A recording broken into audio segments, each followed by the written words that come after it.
कल्पना कीजिए कि आप 15 अगस्त 1947 को आजादी की घंटियों की आवाज के साथ जागने के साथ साथ विभाजन की अराजकता के बीच भी जागते हैं। मेरे ईगल एक्सप्लेनेशन चैनल में आपका स्वागत है। वीडियो शुरू करने से पहले मैं आपको कुछ बताना चाहता हूं। आपको वीडियो को अंत तक देखना होगा क्योंकि आखिरी में मेरे पास आपके लिए अद्भुत प्रश्न है। आधुनिक भारत के बीज औपनिवेशिक काल के दौरान बोए गए थे, जिसकी शुरुआत 18वीं शताब्दी में ब्रिटिश शासन से हुई थी। 1900 की शुरुआत में एक शक्तिशाली राष्ट्रवादी आंदोलन का उदय हुआ, जिसका नेतृत्व बाल गंगाधर तिलक और बाद में महात्मा गांधी जैसी शख्सियतों ने किया।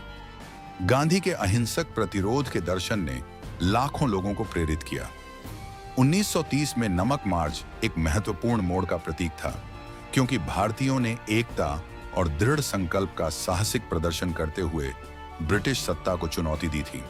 द्वितीय विश्व युद्ध ने ब्रिटिश नियंत्रण को और कमजोर कर दिया। 1942 में भारत छोड़ो आंदोलन एक निर्णायक क्षण था, जब नेताओं ने तत्काल स्वतंत्रता की मांग की। युद्ध के वर्षों के संघर्षों ने औपनिवेशिक शासन की अस्थिर प्रकृति को उजागर कर दिया। 15 अगस्त 1947 को भारत को आजादी मिली, लेकिन दुखद विभाजन ने उत्साह को फीका कर दिया। लाखों लोग विस्थापित हुए और सांप्रदायिक हिंसा भड़क उठी, जिसने देश के मानस पर गहरे घाव छोड़े। जवाहरलाल नेहरू एक धर्मनिरपेक्ष और लोकतांत्रिक राष्ट्र की कल्पना करते हुए भारत के पहले प्रधानमंत्री बने। उनका प्रसिद्ध ट्रिस्ट विद डेस्टिनी भाषण एक नई शुरुआत की आशाओं से गूंज उठा। वह राष्ट्र निर्माण और आर्थिक विकास पर ध्यान केंद्रित कर रहे हैं।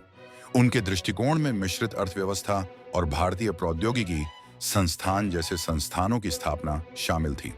शीत युद्ध के दौरान नेहरू की विदेश नीति गुटनिरपेक्षता द्वारा चिह्नित थी। 1951 से 52 में पहला आम चुनाव एक ऐतिहासिक क्षण था, जिसने लोकतंत्र के प्रति भारत की प्रतिबद्धता को प्रदर्शित किया। लाखों लोगों की भागीदारी ने एक विविध समाज में लोकतांत्रिक शासन के लिए एक मिसाल कायम की। 1965 में भारत ने कश्मीर को लेकर पाकिस्तान से युद्ध लड़ा।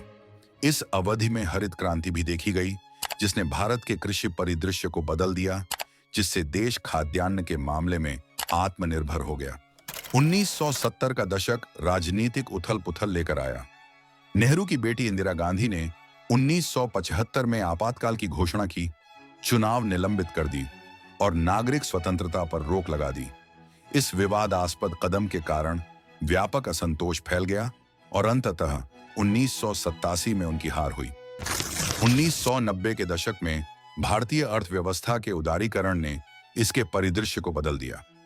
बाजारों को खोलने के उद्देश्य से बनाई गई नीतियों के साथ भारत नवाचार और उद्यमशीलता को बढ़ावा देकर एक वैश्विक खिलाड़ी के रूप में उभरा।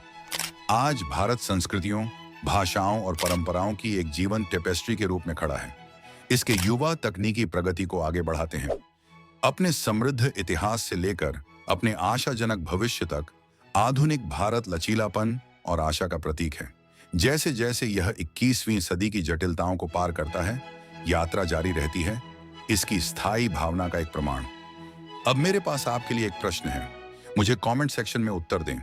और सवाल यह है कि यह फेमस कोट किसने कहा था? खुद में वह बदलाव बने जो आप दुनिया में देखना चाहते हैं। यदि आपने आधुनिक भारत के इतिहास की इस यात्रा का आनंद लिया है, तो लाइक, सब्सक्राइब और नीचे कमेंट में अपने विचार साझा करना न भूलें। और टेल मी, भारत के इतिहास का कौन सा पहलू आपको सबसे अधिक आकर्षित करता है?